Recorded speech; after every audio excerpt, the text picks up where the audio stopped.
What's going on, guys? It's Brad here. So this week I wanted to make another video which you're probably going to watch until the halfway point and then you'll X out of the browser. But don't do that, because this week we're talking about homeowners associations. What are they? Why do we have them? What are the pros and cons of belonging to a community or a high-rise that has one? But to find out all of this great information, you'll have to stick with us until the end. So let's jump right into it.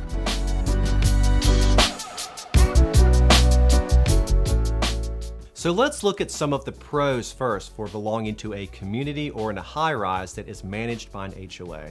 The first one is the aesthetics. When you belong to a neighborhood that's got it, there's going to be some uniformity. They're going to cut the grass for you. They're going to maintain the entrance to the community. They're going to maintain the area by the pool or the gym or whatever, walking trails. In comparison, high-rise condo buildings as well vibe the same way. They're taking care of the gym, the pool, the exterior of the buildings, the hallways, parking areas, things like that. And that is a big pro for belonging to an HOA managed community. So piggybacking off of that, let's talk about amenities you could expect if you lived in an HOA managed community. I mentioned them some in the last portion, but security guards or security gate at the entrance to a community with a nice big plaque saying whatever the name is of the neighborhood you're living in. Also, you could see it in the ways of pool, a gym, walking trails, or certain other things. Conversely, if you're in a high-rise building, you would have a 24/7 concierge, potentially a rooftop pool with a nice view of downtown, a nice gym, and other features that you could expect.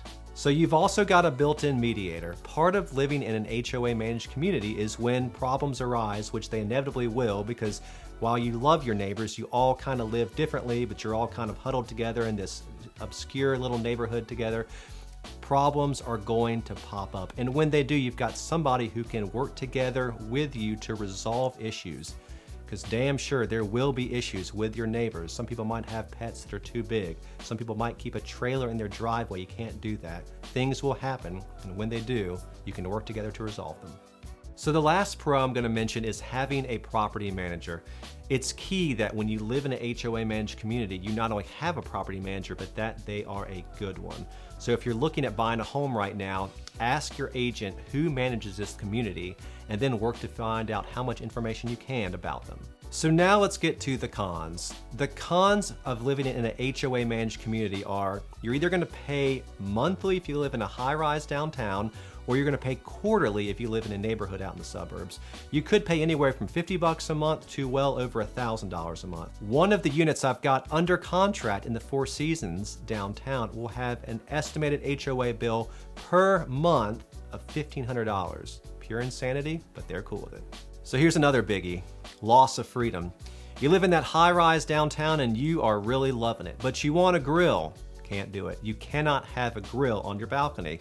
If your agent didn't tell you that, they're probably not very good at their job. Here's another one. If you live in a HOA managed community in the suburbs, you can't just add on to your house. If you want to add a front porch, a back porch, you want to blow the back out, double the square footage, leave Christmas lights on your lawn all year long, you've got to have permission for many of these things for a HOA.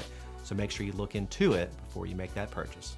So let's end on this. There could be internal woes, there could be financial woes, there could be a lot of things going on that are wrong in the community. If you have lawsuits that are going on with the neighborhood, that's going to make, or in a high-rise building, that's going to make financing virtually impossible, killing the value on your home or your condo, and hurting your chances greatly of selling. Also, you have to worry about boards. You have no clue who's on the board in your building until you buy in there. You could get on the board and find out these people are freaking psychos. So just be careful before you buy. Try and find out who manages the building, who's on the board, do your homework. These things aren't always easy, but I promise you, it's always worth it. So this is the part of the video where I give you my personal opinion on HOAs. And while you didn't ask, it doesn't matter because I'm the one behind the camera. So let me tell you what I think.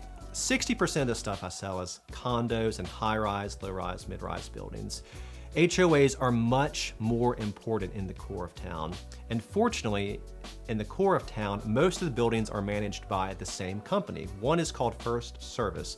They're out of Atlanta, and now they manage almost every high-rise in downtown Nashville, which is really good. Makes for uniformity, makes for great service, great concierges, great building maintenance, great handymen, whatever.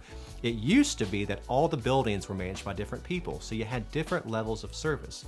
You might show up to a building and say, this building looks amazing, but then you get inside and find out the HOA people here probably aren't that good, and I'm guessing that because the concierges up front are treating me like I have no business being there. I used to see it all the time. There were buildings I would go into and I would want to scream at them every time they'd ask me for my license, say, who are you again? What company are you with? And it's like, dude, I'm here every single week. Learn my name. That's changed a lot since First Service has come onto the scenes. It matters less in the suburbs. There's no gatekeeper at the suburbs. Typically you just drive right on into the community. But you do want to make sure that they're well run, the grass is cut well, the sign looks real pretty. HOAs matter. So if you are looking at buying a property managed by an HOA, please do your homework. You don't want to find out that the building you're buying into has terrible financial problems, they're going to pass an assessment soon, and you're going to get a year into owning this thing and owe $20,000, $30,000 and be freaking out, have to fire sale your place, hate your agent, hate your life, and leave this town running and screaming and never come back. So again, keep all that in mind and keep us in mind. We're always working, we're always here, and we'd always be glad to be your real estate agent. Our contact info is below, and we'll see you soon. Thank you very much.